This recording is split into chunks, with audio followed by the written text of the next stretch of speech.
Welcome to the Debrief, friends. Today we're talking about what's latest with Pope Francis this Holy Week now that he's back from the hospital. We're going to ask Mike about is Pope Francis destroying contemplative life? Was the Church's agreement with China a mistake? And traditionalists, will there be a new document to further restrict the Old Latin Mass as was rumored on April 3rd? Mike, welcome back to the Debrief. Good to have you with us. Well, thank you for having me. The Debrief is a weekly show, friends, where we're going to dive into the news, topics, questions, and controversies facing the Catholic Church today. I'm Dominic de Souza, the founder of SmartCatholics. And I'm Mike Lewis, the editor and co-founder of Where Peter Is. Each week, this show brings you commentary, analysis, and context on tough questions that the Church is facing. Whether you're a devout Catholic, a curious seeker, or if you're just interested in the news and happenings of the Church, we invite you to the Debrief.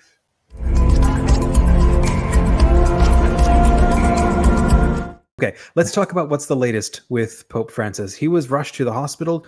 What was going on with that?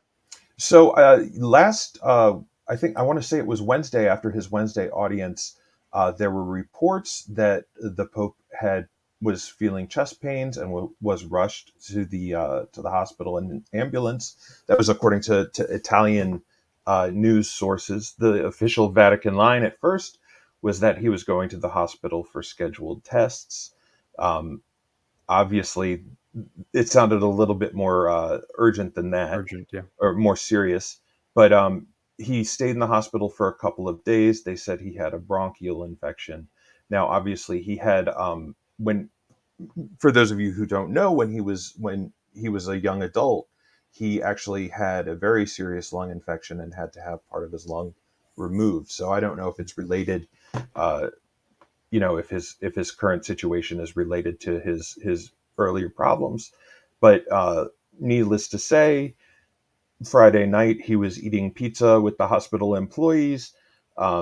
Saturday morning he went around. He was visiting the sick. There was a very powerful video of him consoling a mother and father whose 5-year-old son had just passed away. He baptized a baby.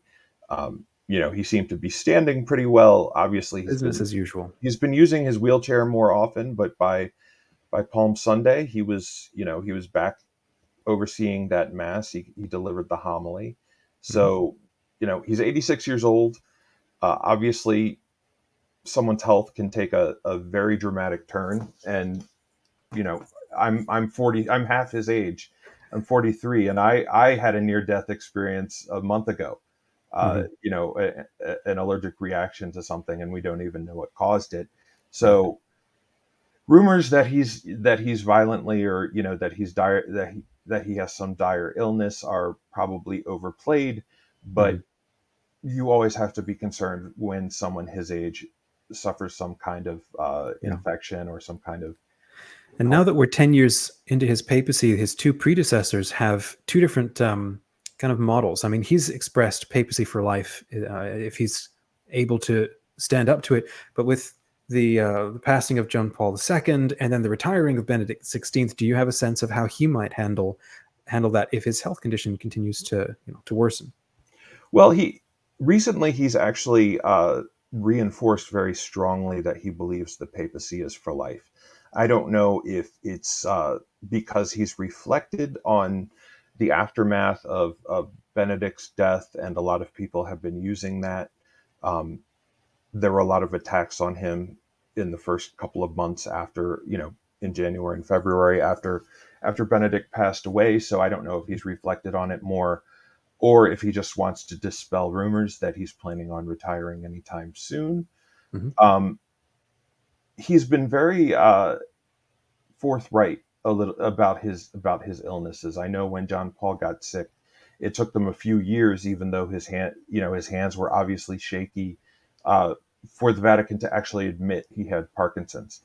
In the case of Pope Francis, he was pretty stubborn for a while and not using a wheelchair. Like, for example, I was in Vatican City in Rome last Palm Sunday, and I actually went to the Palm Sunday Mass, and he was limping very, very badly. And it was shortly thereafter that he began relying on the wheelchair more often. But he was limping around. I saw him a couple of times during my trip there.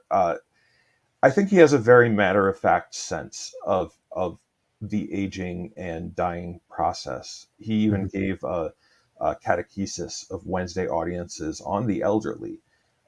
He's talked about the loneliness of the old being one of the greatest social ills in our society. He's talked about, he's visited nursing homes. He's um, really talked about how we can't just shove grandma away in a closet. Like we Hmm. need the relationships between the old and the young. We need to have, we need to value people at all stages of life, whether they're unborn from the womb to tomb. Hmm. So I mean, my perspective is that he will probably be fairly open about his health problems, as John Paul II was.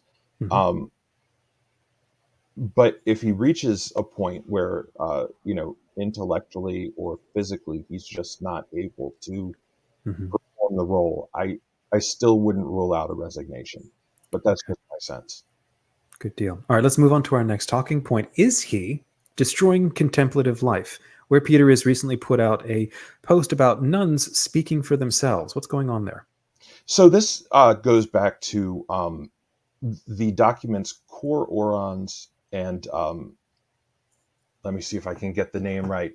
Uh, Voltaire de Querere, I believe it's called, and I didn't have it pulled up. Basically, Vatican II, and we have an article uh, on this.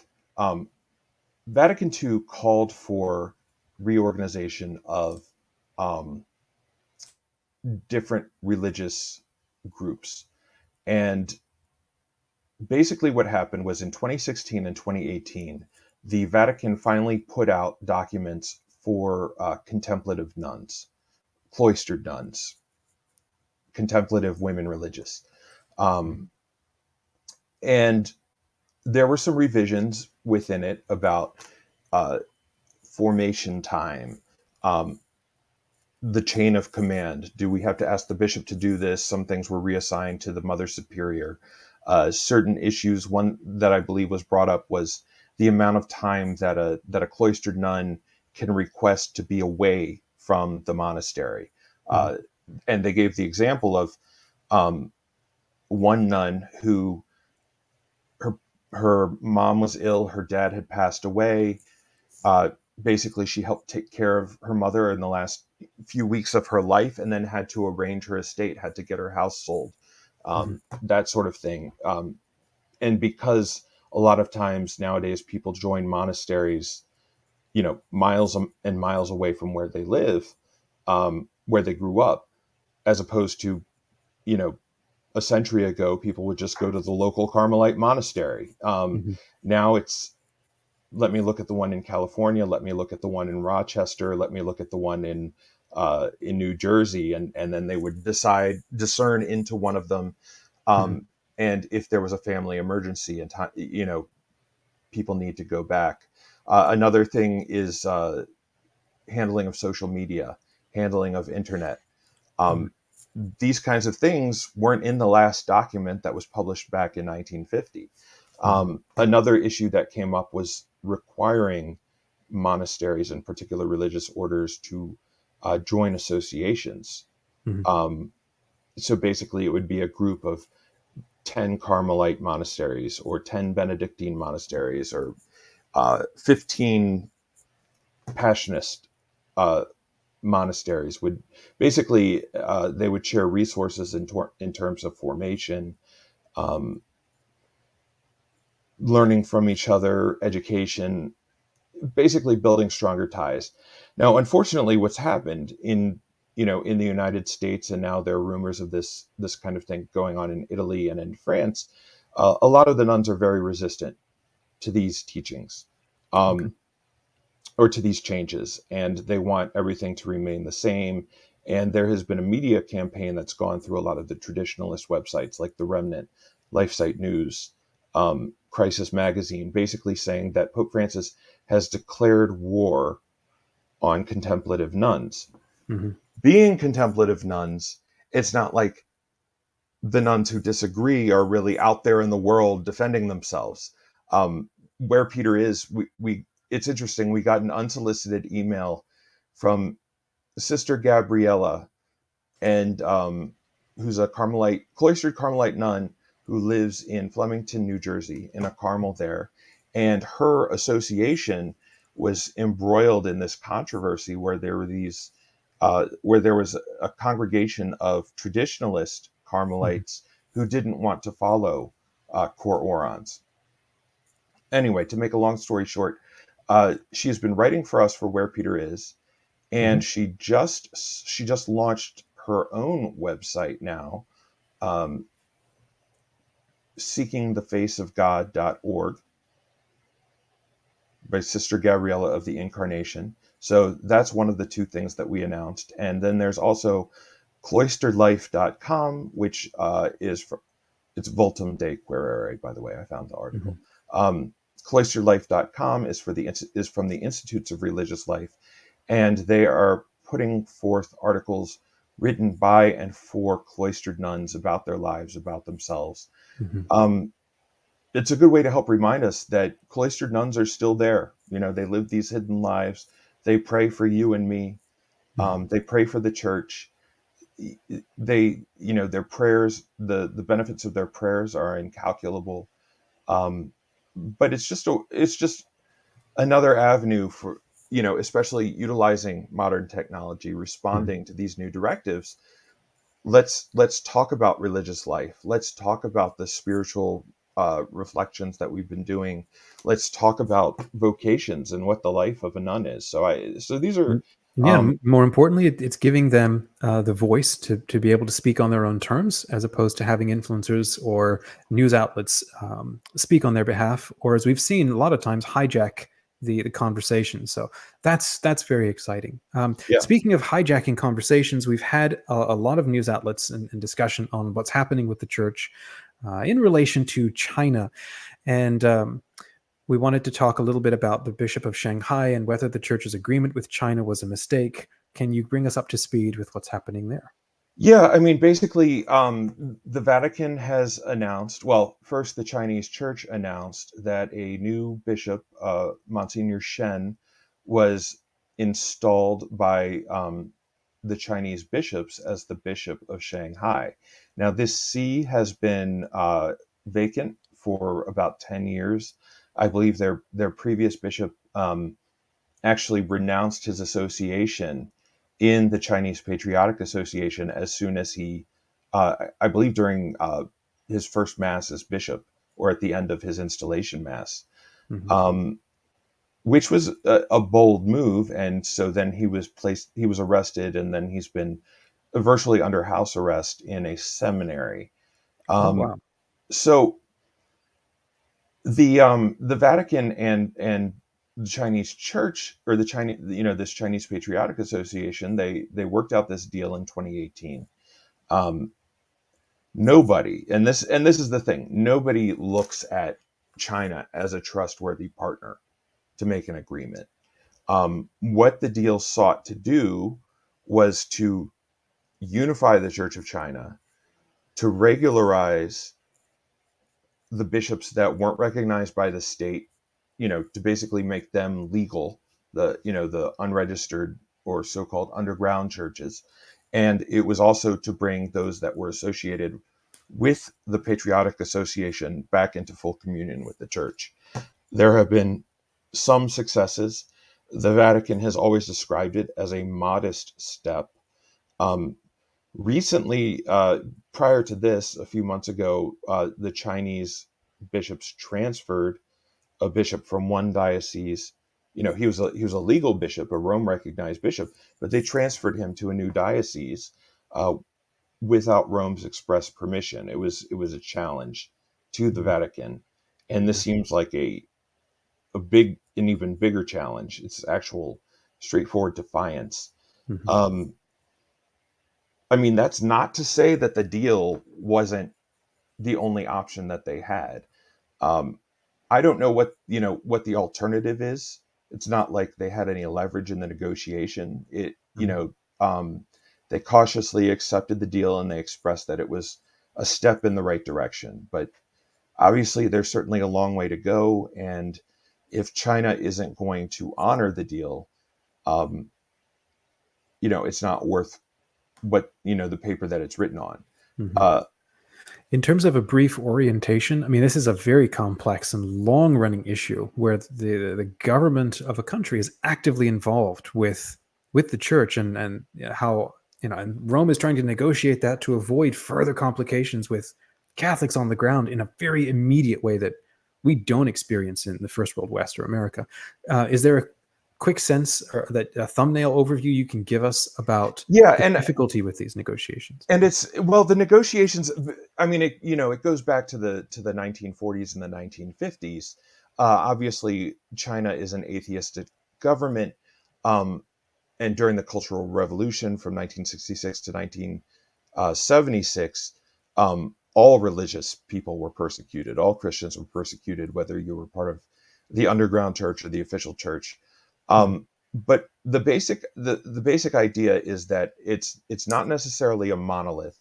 Mhm. There are different stages of underground, from house churches to and villages where Catholics are imprisoned or regularly persecuted, to places where there are towns where everybody has 5 kids, and it's a Catholic town, and nothing's enforced. Unfortunately, the current regime in China Mhm. is very anti-religion across the board.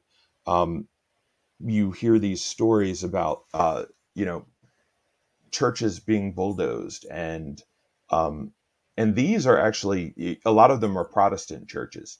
Um, China allows 5 different religions, but they have to subscribe to the official state religion. They have their own form of Catholicism, Protestantism, Islam, and that's the whole Uyghur controversy, is that the Uyghurs aren't part of that, the Patriotic Muslim Association, or whatever it's called. They have, and then they have Taoist and Buddhist. Um, and the Roman Catholic Church, the church in allegiance with Rome, was not in full communion with the Chinese church before. This sort of gave this mutual. A lot of the bishops themselves had been recognized by Rome prior to the agreement. This just solidified it, or we thought finalized it.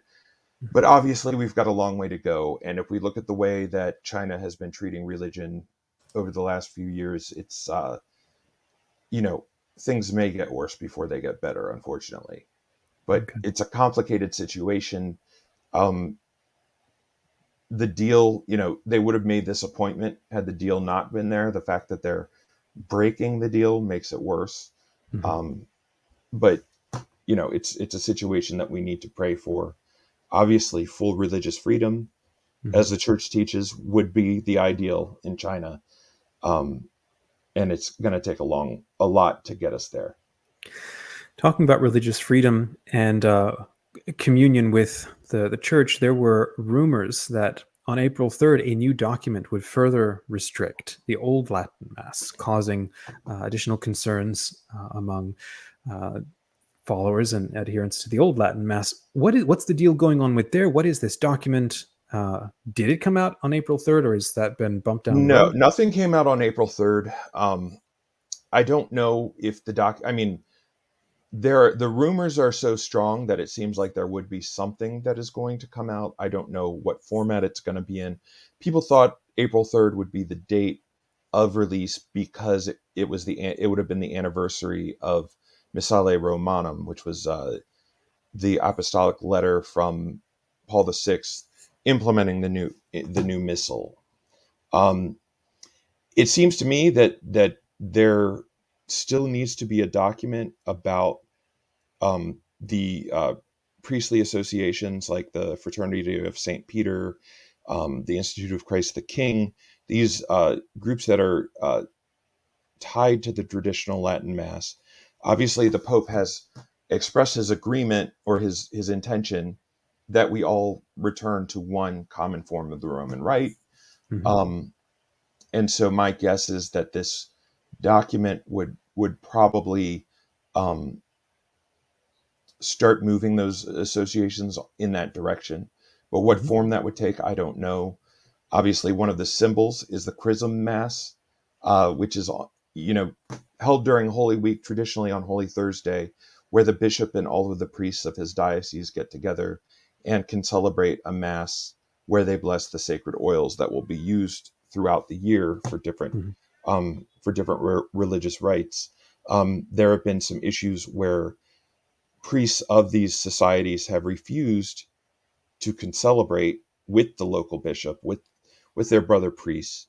Um, Concelebration was something that was brought back shortly after Vatican II, Mhm. um, even before the new mass was promulgated. I mean, Archbishop Lefebvre actually, there's documentation of him concelebrating masses um, in the old rite, but in the vernacular, I think, Mhm. before the new mass came. So um, I think maybe making that a requirement, it might even go further to say that they might have to say the Novus Ordo in Latin once a month or something like that.